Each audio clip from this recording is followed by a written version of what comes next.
नमस्कार.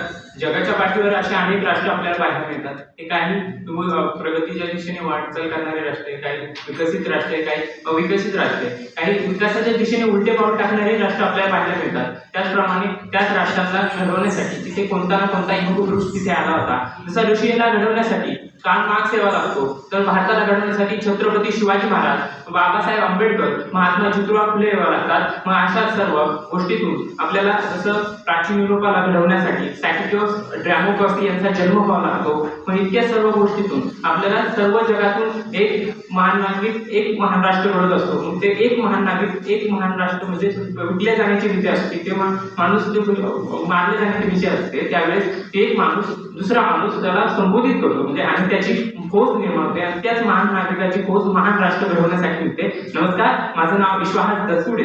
विश्वासकडे वळत असताना, विषयाला स्पर्श करत असताना मी विषयाकडे वळतो. जसं पुण्यश्लोक अहिल्याबाई होळकरांनी जसं संपूर्ण भारतभर संपूर्ण हिंदू मंदिरांचा जीर्णोद्धार केला. फक्त त्या अहिल्याबाईंनी हिंदू मंदिरांचा जीर्णोद्धार नाही केला, तर त्यांनी अनेक घाट, पूल, धर्मशाळा इतकेच नाही तर मस्जिदी देखील दर्गे बांधण्याचं काम केलं. म्हणजे म्हणतात ना, काश्मीरच्या नंदनवानापासून तर मलेगिरीच्या चंदनवानापर्यंत, काटेवाट पासून तर पूर्ण हिंदुस्थान म्हणजे अखंड हिंदुस्थानामध्ये 7,000पेक्षाही जास्त मंदिरांचा जीर्णोद्धार केला. त्या म्हणजे पुण्यश्लोक अहिल्याबाई होळकर. ह्या महान पुरुषांनी इथल्या समाजामध्ये एक समानता रुजवण्याचा प्रयत्न केला. ते म्हणजे अहिल्याबाई सारख्या, जसं छत्रपती शिवाजी महाराजांनी आपल्या समाजामध्ये एक रुजवून दिली होती शिकवण. ती म्हणजे काय, आपण जे अन्याय, अत्याचार, गुलामगिरीमध्ये जगतो, मग आपणही राजा होऊ शकतो. मग आपण कोणाच्या हाताखाली काम करायची काय गरज आहे, आपण अन्याय सहन का करायची गरज आहे. मग त्याच्यातून अन्यायातूनच एक छत्रपती शिवाजी महाराज निर्माण होऊ शकतो. बाबासाहेब आंबेडकरांनी शाळेच्या बाहेर बसून शिक्षण ग्रहण केलं, तर त्याच माणसाने इथल्या समाजामध्ये न्याय, समता, बंधुता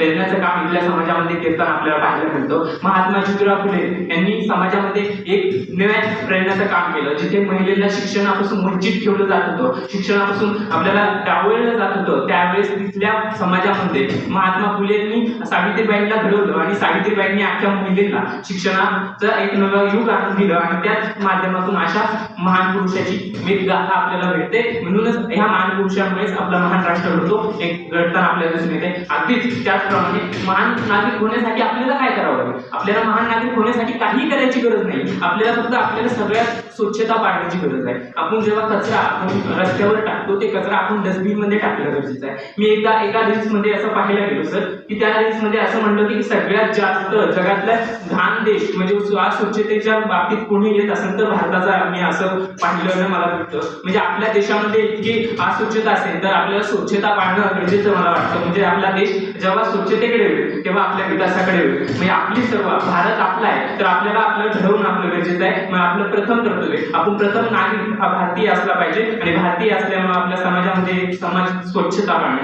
म्हणजे आपण नेहमी रेल्वेमध्ये बसताना रेल्वेचं तिकीट काढणं गरजेचं आहे. तो महान नागरिक होऊ शकतो. महान नागरिक हा कोण होऊ शकतो, सर्व आपण इथं बसलेले सर्व महान नागरिक आहे. आणि ही सर्व महान देश घडवण्यासाठी आमची तुमची जबाबदारी. एक महान नागरिक घडवणं हे फक्त महान पुरुषांचंच काम नाही, तिथं बसलेल्या इथल्या सर्व नागरिकांचं, या युवकांचंच काम आहे. म्हणूनच मला असं वाटतं की महान नागरिक हा आपल्या समाजामध्येच, आपल्या अंगामध्येच, आपल्या मनामध्येच रुजलेला आहे.